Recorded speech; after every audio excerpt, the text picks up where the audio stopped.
আসসালামু আলাইকুম। বাংলাদেশ বেতার খুলনা খবর পড়ছি শেখ শরাফত আলী তুলু। দেশের অন্যান্য স্থানের মতো খুলনায় আজ আন্তর্জাতিক নার্স দিবস পালিত হয়। আধুনিক নার্সিং পেশার রূপকার ফ্লোরেন্স নাইটিঙ্গেলের জন্মদিন উপলক্ষে দিনটি উদযাপিত হয়। এবছর দিবসটির প্রতিপাদ্য ছিল আমাদের নার্স, আমাদের ভবিষ্যৎ জীবন রক্ষায় প্রয়োজন নার্সদের ক্ষমতায়ন। খুলনার দাকবে উপলক্ষে এক আলোচনা সভা উপজেলা স্বাস্থ্য কমপ্লেক্সের হলরুমে অনুষ্ঠিত হয়। উপজেলা স্বাস্থ্য উপপ্রশাসক 250 শয্যা হাসপাতালের তত্ত্বাবধায়ক, নার্সিং ইনস্টিটিউটের ইনচার্জ ও হাসপাতালের মেডিকেল অফিসার সহ নার্সরা এ সময় উপস্থিত ছিলেন। এর আগে হাসপাতাল প্রাঙ্গণ থেকে এক বর্ণাঢ্য র্যালি বের হয়ে বিভিন্ন সড়ক পরিদর্শন করে একই স্থানে এসে শেষ হয়। আসন্ন পবিত্র ঈদ উল আজহা উপলক্ষে আগামীকাল থেকে ট্রেনের টিকিট বিক্রি অগ্রিমভাবে শুরু করছে বাংলাদেশ রেলওয়ে কর্তৃপক্ষ। সকল টিকিটের শতভাগই অনলাইনে বিক্রি করা হবে। আগামীকাল বিক্রি করা হবে 23 মে যাত্রার টিকিট। এছাড়া ঈদের ফিরতি যাত্রার টিকিট বিক্রি শুরু হবে 21 মে থেকে। সংসদ সদস্য মোহাম্মদ গোলাম রসুলকে আজ যশোরের অভয়নগর উপজেলা হাদিয়া ফাজিল মাদ্রাসার পক্ষ থেকে সম্বর্ধনা দেওয়া হয়। মাদ্রাসা পরিচালনা কমিটির সভাপতির সভাপতিত্বে উপজেলা জামায়াতের আমির, মাদ্রাসা সুপার ও শিক্ষক শিক্ষার্থীরা এ সময় উপস্থিত ছিলেন। জেলা শিশুশ্রম পরিবীক্ষণ কমিটির এক সভা আজ বাগেরহাট জেলা প্রশাসকের সম্মেলন কক্ষে অনুষ্ঠিত হয়। সভায় শিশুশ্রম নিরসনের লক্ষ্যে নিয়মিত সভা আয়োজন, জেলায় শিশুশ্রমের হটস্পট চিহ্নিতকরণ, শিশুশ্রমের তথ্য উপাত্ত সংগ্রহ, প্রচার প্রচারণা, সরকারি বেসরকারি সংস্থার সমন্বয়ে শিশুদের পুনর্বাসনের ব্যবস্থা ও প্রশিক্ষণের মাধ্যমে শিশুদের শিশুশ্রম থেকে বিরত রেখে কারিগরি শিক্ষায় শিক্ষা দেওয়ার উপরে গুরুত্ব আরোপ করা হয়।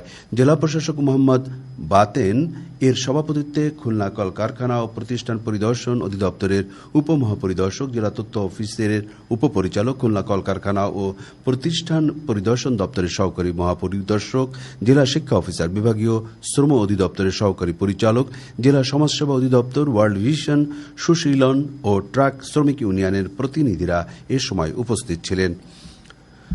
তথ্য অধিকার বিষয়ক এক ওরিয়েন্টেশন কর্মশালা সাতক্ষীরা সদর উপজেলার দুলিহর ব্রহ্মরাজ সম্মিলিত মাধ্যমিক বিদ্যালয়ের হলরুমে অনুষ্ঠিত হয়। কর্মশালায় তথ্য অধিকার আইন, স্বচ্ছতা ও জবাবদিহিতা প্রতিষ্ঠায় নাগরিক সচেতনতার গুরুত্ব, মানবাধিকার রক্ষায় তথ্য প্রাপ্তির প্রয়োজনীয়তা ও দুর্নীতি প্রতিরোধে শিক্ষার্থীদের মধ্যে ভূমিকা কি বিস্তারিত নিয়ে আলোচনা করা হয়। জেলা দুর্নীতি প্রতিরোধ কমিটির সভাপতির সভাপতিত্বে খুলনা জেলা কার্যালয়ের উপসহকারী পরিচালক ও জেলা দুর্নীতি প্রতিরোধ কমিটির সাধারণ সম্পাদক সহ সংশ্লিষ্টরা এ সময় উপস্থিত ছিলেন। খুলনার পাইকগাছায় অভ্যন্তরীণ বোরো ধান সংগ্রহ কার্যক্রম আজ থেকে শুরু হয়েছে। উপজেলা খাদ্য গুদাম প্রাঙ্গণে আয়োজিত এক অনুষ্ঠানে সংসদ সদস্য মোহাম্মদ আবুল কালাম আজাদ প্রধান অতিথি হিসাবে এই কার্যক্রমের উদ্বোধন করেন। উপজেলা নির্বাহী অফিসারের সভাপতিত্বে উপজেলা কৃষি কর্মকর্তা ও খাদ্য কর্মকর্তা সহ সংশ্লিষ্টরা এ সময় উপস্থিত ছিলেন। চুয়াডাঙ্গার আলমডাঙ্গা পৌর এলাকায় বেওয়ারিশ কুকুর ও বিড়ালের জলাতঙ্ক প্রতিরোধে র্যাবিস ভ্যাকসিন প্রদান কার্যক্রম আজ শুরু হয়েছে। উপজেলা নির্বাহী কর্মকর্তা প্রধান অতিথি হিসাবে এর উদ্বোধন করেন। সংশ্লিষ্টরা এ সময় উপস্থিত ছিলেন। সরকারের খাদ্য বান্ধব কর্মসূচির আওতায় সাতক্ষীরার দেভাটা উপজেলার কুলিয়া ইউনিয়ন পরিষদে আজ ইউনিয়নের 1240 জন উপকারভোগীর মধ্যে 30 কেজি করে চাল বিতরণ করা হয়। ট্যাগ অফিসার, উপজেলা মহিলা বিষয়ক কর্মকর্তা ও ইউপি চেয়ারম্যান এ সময় উপস্থিত ছিলেন। জাতীয় ভোক্তা অধিকার সংরক্ষণ অধিদপ্তরের সহকারী পরিচালকের নেতৃত্বে আজ মাগুরা শ্রীপুর উপজেলার রাধানগর ও সাচিলাপুর বাজারে অভিযান চালিয়ে অস্বাস্থ্যকর পরিবেশে মিষ্টি তৈরির অপরাধে 3টি প্রতিষ্ঠানের কাছ থেকে 26,000 টাকা জরিমানা আদায় করা হয়েছে।